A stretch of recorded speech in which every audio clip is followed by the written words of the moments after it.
আসসালামু আলাইকুম। ওয়ালাইকুম আসসালাম। ভাইয়া, ওই যে আমি বিজ্ঞাপন দেখলাম আপনাদের, শিক্ষক দিচ্ছি এবং নিচ্ছি। আমি টিউশনি করাতে যাচ্ছিলাম, ভ্যাকেন্সি আছে? আচ্ছা, আপনি এক কাজ করুন, আপনি অফিসে চলে আসুন। কি নাম আপনার? মোহাম্মদ শফিক কিবরিয়া। আপনি কোন সাবজেক্ট অনার্স করেছেন? রাষ্ট্রবিজ্ঞান। না, মানে? আপনি গণিত অনার্স করেছেন ঢাকা বিশ্ববিদ্যালয়ে। টিউশনি বাসার ফোন নম্বরটা এবং ঠিকানাটা আপনাকে সেন্ড করে দিচ্ছি, আপনি সময় মতো চলে যান। জি ভাই।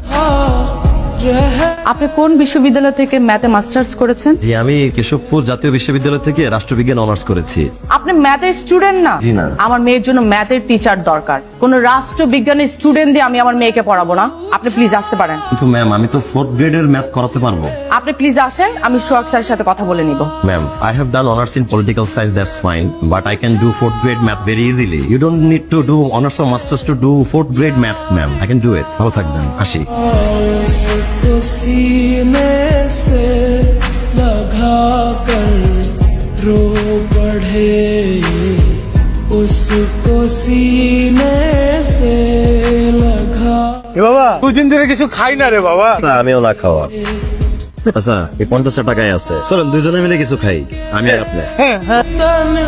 মানে কি অদ্ভুত না, নিজের কাছে টাকা নাই অথচ অন্য আরেকটা মানুষকে নিয়ে যাচ্ছে খাওয়ানোর জন্য। বুঝলো ভাই, টিউশনিও পাইতেছি না, পাইলে নিজের যোগ্য প্রমাণ করতে পারতেছি না। সিকিউরিটি গার্ডের চাকরি করে কি তুই পড়াশোনা করে পারবি? ভাই, সিকিউরিটি গার্ড হতে আমি রাজি আছি, চাকরিটা আমার খুব দরকার, তাহলে আমি পড়াশোনাটাও চালাতে পারবো ভাই। बन कर रह गई जिंदगी एक प्यास बन। আসসালামু আলাইকুম। আপনাকে পরশু আমার কলেজের সামনে দেখেছিলাম না? আপনি পড়াশোনা করেন নাকি? জি ম্যাডাম। কোন সাবজেক্ট? ম্যাডাম, আমি ওই বাংলা কলেজের রাষ্ট্রবিজ্ঞানে মাস্টার। আমিও ওই কলেজেরই শিক্ষার্থী। ম্যাডাম, তাহলে তো খুবই ভালো। আমি আপনার কলেজের জুনিয়র, আমাকে ম্যাডাম বলতে হবে না। আমার ছোট বোনটা ক্লাস 9-এ পড়ে, ওর জন্য টিচার খুঁজছিলাম।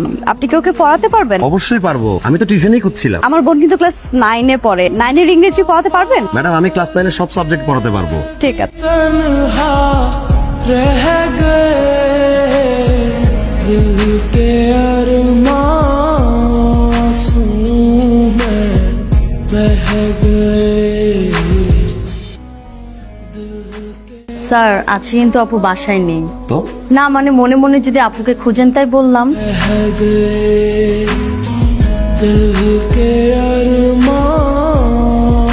আপনাকে একটা কথা বলার ছিল। জি বলেন। না থাক, এখন না বলি। যে কথাটা বলার জন্য 1.5 বছর যাবত অপেক্ষা করেছি, সেটা পরেই বলি। भी तन्हा रह गए। দারুণের টিচারকে বলে দিস তাকে আর পড়াতে আসতে হবে না। কেন, কি হয়েছে? এই প্রশ্নের উত্তর তো আমি তোকে দেবো না। আসুন, এই মাসের 15 তারিখ আমার বন্ধুর ছেলে সুমন বিদেশ থেকে বাংলাদেশে আসবে। 18 তারিখ তোদের বিয়ে। তোর শপিং করার জন্য একটা বন্ধু দরকার, তো সেই বন্ধুটা আমার বন্ধুর ছেলে সুমনই হবে। ছোটবেলায় তোদের মা মারা গেছে, আমি তোদের বাবা, আমি তোদের মা। আমার কথা অবাধ্য হলে তুই তোর বাবাকে হারাবি। तुमसे बिछड़े আজকের পরে আপনার সাথে আমার আর দেখা হবে না। 18 তারিখ আমার বিয়ে। বিয়ের দিনে হাজবেন্ডের সাথে ইতালি চলে যাব। আপনার জন্য একটু রান্না করে নিয়ে আসছি। এটাই মনে হয় আমার হাতের লাস্ট রান্না করা। আমার জাল দিলে কি যেন বলতে চেয়েছিলেন? সেটা এখন বলে আর কোনো লাভ নেই। खाकर रो पड़े, हम वफा करके भी तन्हा रह गए। ভাই, এই রোল নাম্বার কার? আমার। বলেন কি প্রিয় ভাই ও বোনেরা, আমাদের এই যাত্রী ভাই বিসিএস পরীক্ষায় উত্তীর্ণ হয়েছে। সে একজন বিসিএস ক্যাডার হয়েছে। সবাই তার জন্য করে তালি। एक प्यास बन कर रह गई जिंदगी